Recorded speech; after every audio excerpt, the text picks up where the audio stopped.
Good morning. Good morning. Welcome to Hobby Evolution, episode 2, I think 35. It's a Tuesday, and I want to talk about the smell of wax this morning. So I know YouTube sucks sometimes. So I know George and Herman are in the chat. So what I've been doing is I've been sharing the link, a minute or two before I go live. And then today I just decided in the chat, hey, I'll be going live shortly. Ran up, got some coffee, then I hit live. But still, sometimes it doesn't switch over.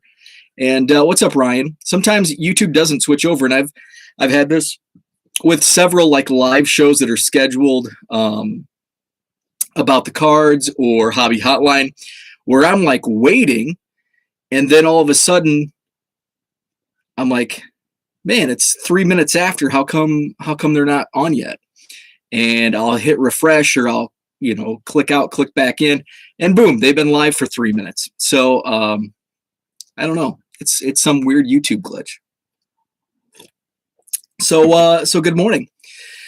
Well, we've got a Sweet 16 in the NCAA tournament, and so I brought out my 7th grade journal, and I just wanted to see what I was up to on this day. How many years ago was this? 94, 2004, 2014, 27 years ago. Ugh. 27 years ago. I was trying to give myself a decade off my age. So I didn't have a journal entry on this day, but I did have one on March 22nd. So yesterday, 27 years ago, I was talking about the NCAA tournament. North Carolina was upset by Boston College 75-72. I was a big Tar Heels fan. I remember my mom bought me the uniform, the North Carolina mesh shorts and jersey combo from East Bay. That was huge. And I would play for hours in my driveway wearing I had a North Carolina jersey short combo, and I had a UMass. And I can't remember which came first. I think I was a North Carolina fan, and then I jumped on. I was a bandwagon college basketball guy. So in junior high, it was UMass and North Carolina. And then I think I was always an Iowa fan, but I was jumping on those two bandwagons. What's up, Brad? Good morning. So I was upset that North Carolina was upset. Oklahoma State got beat. They were upset by Tulsa, 82-80. Speaking of Tulsa, how about Oral Roberts this year, Sweet 16? So I changed my Final Four predictions. I was changing my Final Four predictions as the tournament went on. And so at this point, I don't know where they were in the tournament at this point, but my Final Four predictions had changed to UConn, Purdue, Missouri, and Arkansas. And remember, this is 1994. And then I thought the top two. So I thought Purdue and Arkansas would play in the national championship. Arkansas did go on, and they played Duke in the title game, and the Razorbacks won the championship. So I thought Purdue was going to beat Arkansas. And then tonight in 1994, I was going to see the 97X Slammers against the Anawan Teachers. So 97X was a rock station in the Quad Cities. And they had Dwyer and Michaels was the morning show. They're still on, not on 97X anymore. But they were big morning show guys. And then they had other DJs from the radio station. They played the Anawan Teachers, but I don't think I went to the game. I think I got sick. Because I must have been sick, because the journal entry was March 22nd. And then tonight was the game. My next journal entry wasn't until March 30th. So I think I was sick and I didn't go. I didn't mark it in. I did say the score in my next journal entry, but I didn't say if I attended or didn't. But I don't think I went to that game because I think I got sick that day. So there you have it. A day in my life from 27 years ago, 7th grade Bo. Speaking of, so I mentioned Tulsa Golden Hurricane in there. Oral Roberts, member of the Summit League, number 15 seed. They knock off Ohio State in the first round. Then they beat Florida.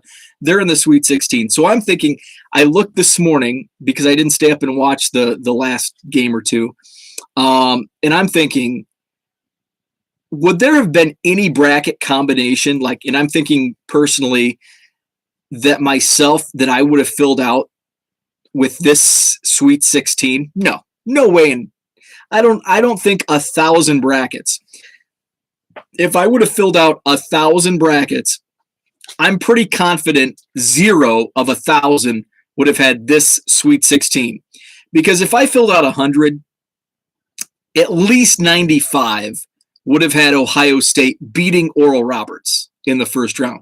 So that leaves me with maximum 5 Oral Roberts in that line. And of those 5, am I going to have the other 15 teams?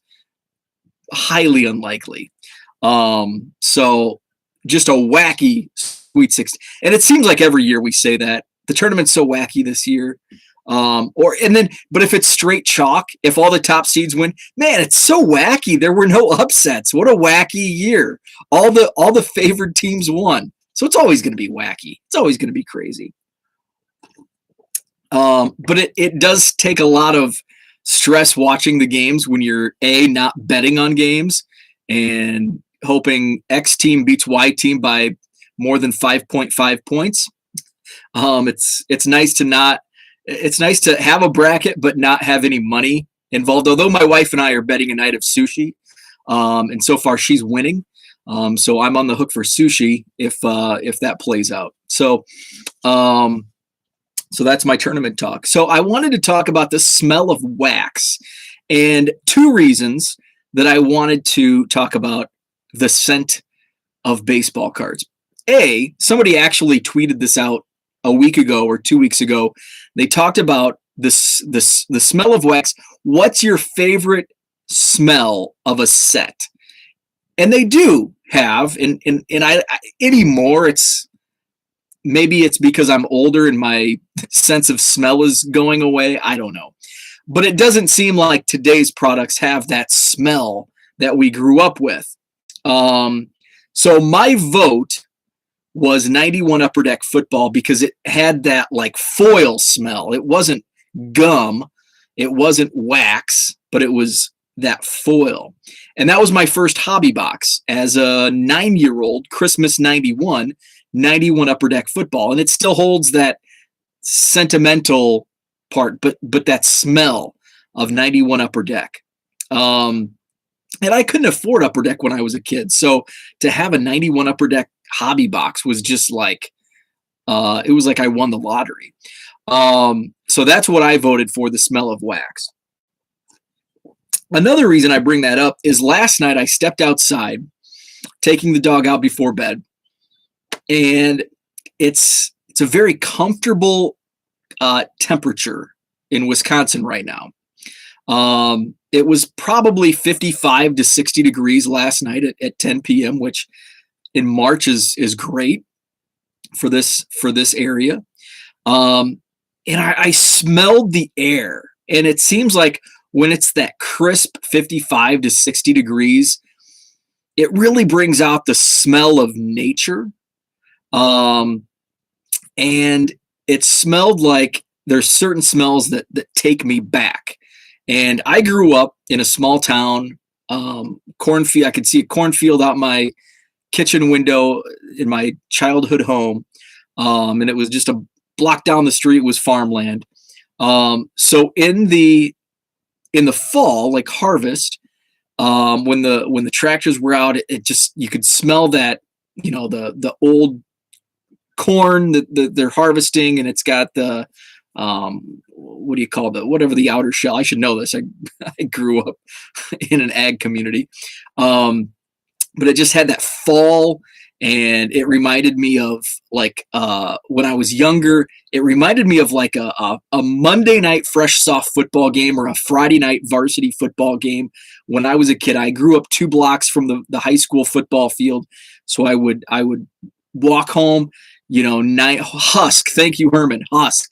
And I would walk home after the football game. We're playing tackle football on the side. And a football game that I can't say it's politically incorrect, but kind of like a hot potato game with an politically incorrect term. You're playing with your friends. You're walking home 9 p.m.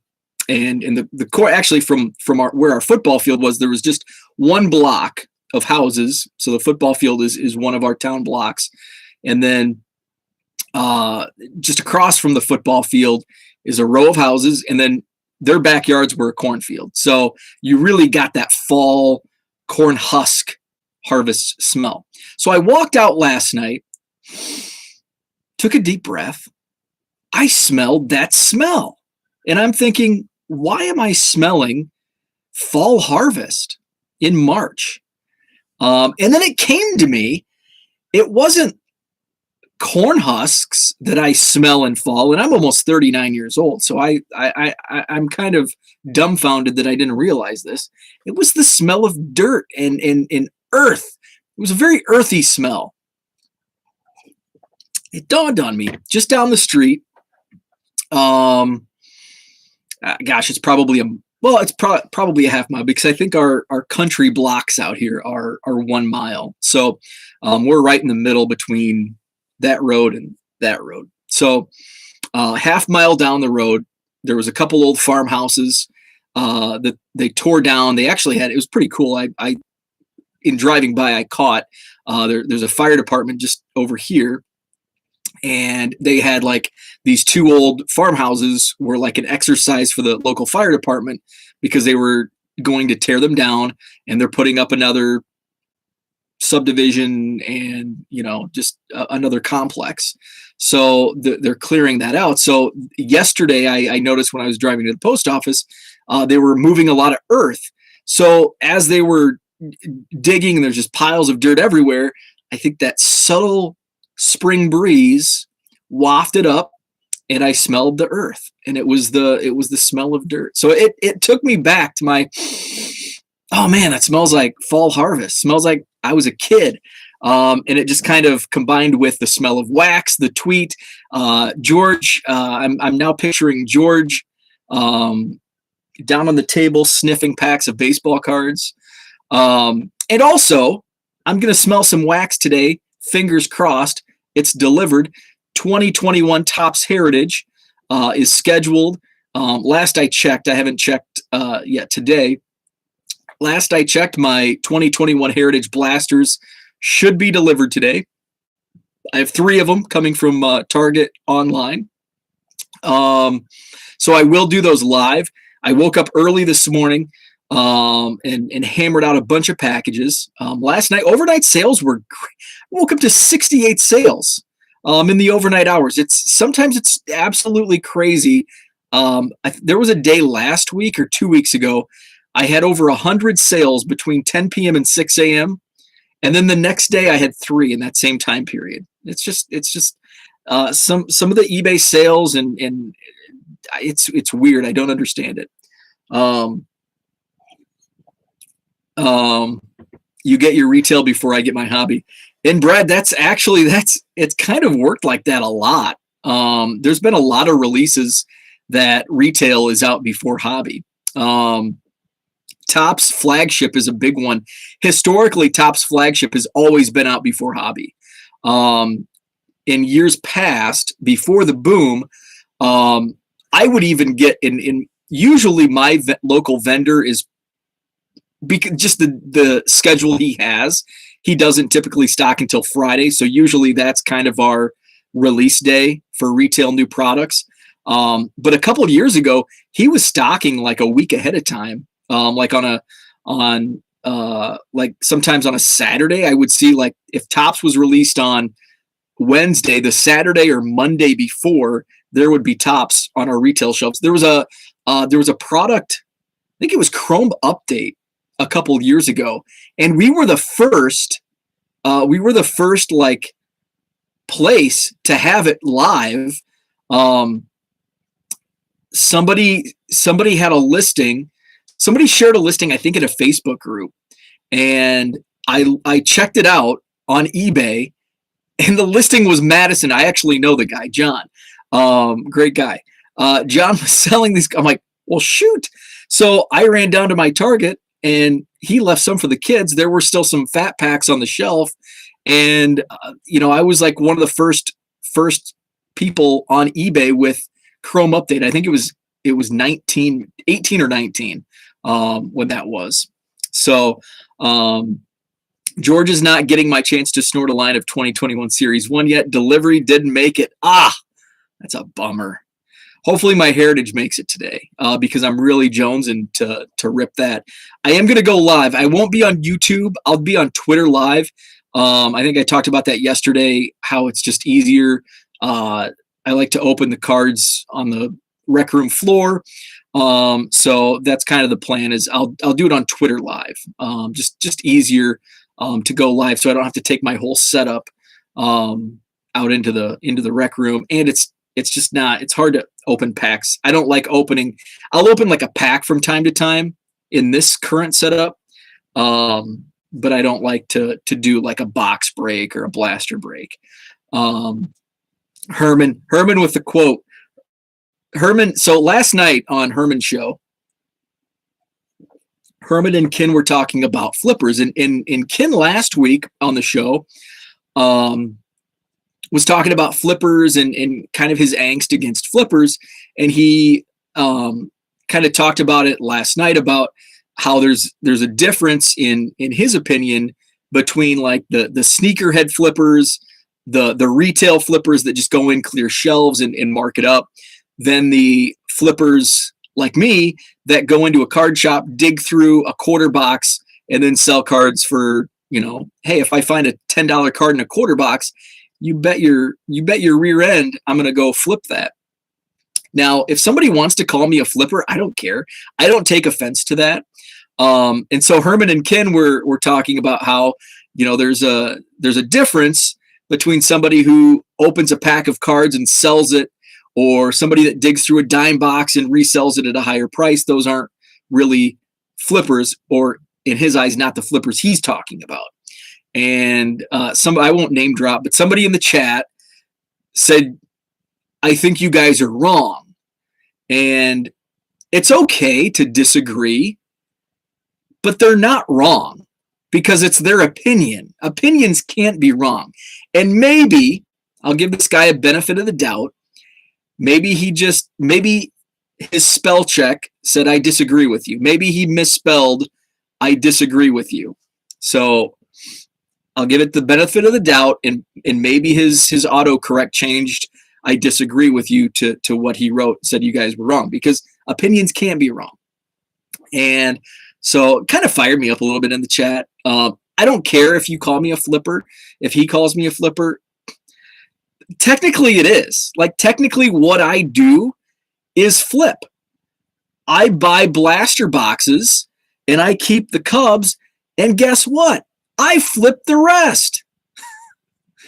So am I a sneakerhead? Am I going clearing retail shelves? Am I, one of those? No. But I do flip, and I've flipped since I was like 8 years old. Since I can remember, I would hold card shops in my parents' living room. I'm sure they loved that. But putting a sign in the local IGA where I bought my 35-cent pack of Topps cards, I would go in and I would put a piece of paper up on their community calendar, card shop, my parents' address, 10 to 5 on Saturday. Sure, my parents love that. Guess what? Nobody came. Thank God. How awkward would that be? How awkward for like a 40-year-old adult like me at this age, like, oh, hey, a card show. And you walk in and there's a 9-year-old trying to hawk his 89 Topps Greg Jeffries Future Stars cards. So I've always been a flipper. And there's nothing wrong with that. You can be a flipper. Guess what? And this guy says he has 1.5 million cards and he's never sold a card. Great. You're a collector. Guess what? If you only buy cards, Somebody sells them to you. If there's no sellers, you can't buy your cards. Okay, I'm off my soapbox. That's right, Brad. You do you. That's right. You damn right. So there was one other thing that I didn't write on my whiteboard that I wanted to touch on. Talked about the tournament. Talked about the smells. Shoot. There was one other thing that I wanted to touch on, and I can't remember. And as soon as I hit end stream, I'm going to remember. Maybe another drink of coffee. It was the coffee that did it. I bought NBA Top Shot pack. Yes, I did. So I bought a pack of Top Shot yesterday. So I've tried a few times. I've been in the waiting room, I think 3 times. I think yesterday maybe my 4th. And the other times I was like way late. Not way late, but like way back in the line. Like I'd check in a few minutes early, but I was just like in for, say there's 35,000 packs. I was like 80,000 in line. I think one time I was 100,000. So no chance. But yesterday, I think there was 67,000 packs, 67,500 packs. I was like 20,000 in line. So it didn't take long, maybe 20 minutes. But I mean, it's not like I had to like stare at the screen. But I had it up and I bought my pack. $15. It was fun. I didn't pull any like superstar, no LeBrons or Zions, but I got a rookie, Cole Anthony, jump shot of Cole Anthony.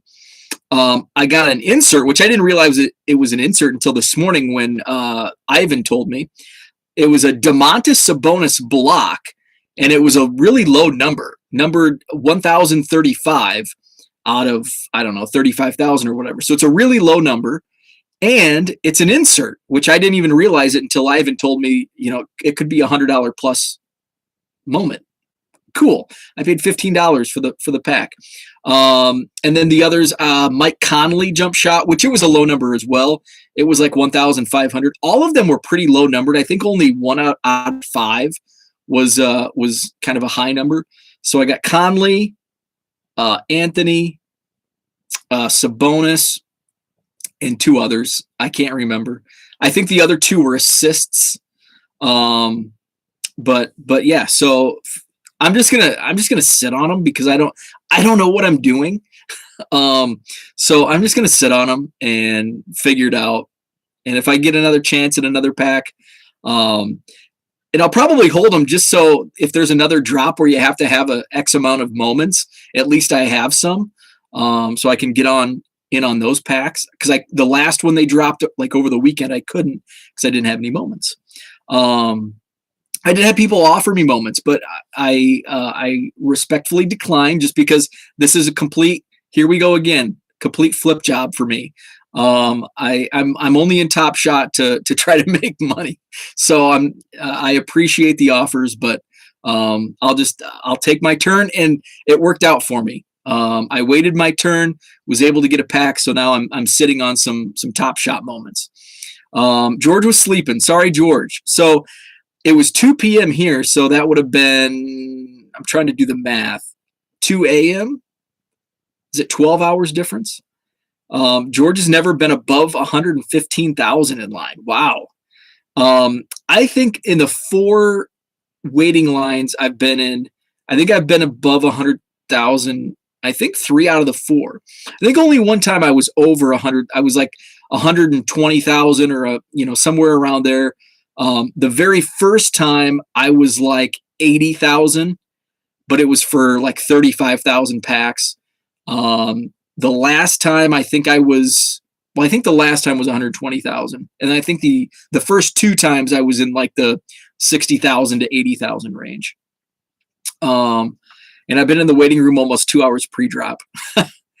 So I usually check in like 10 minutes.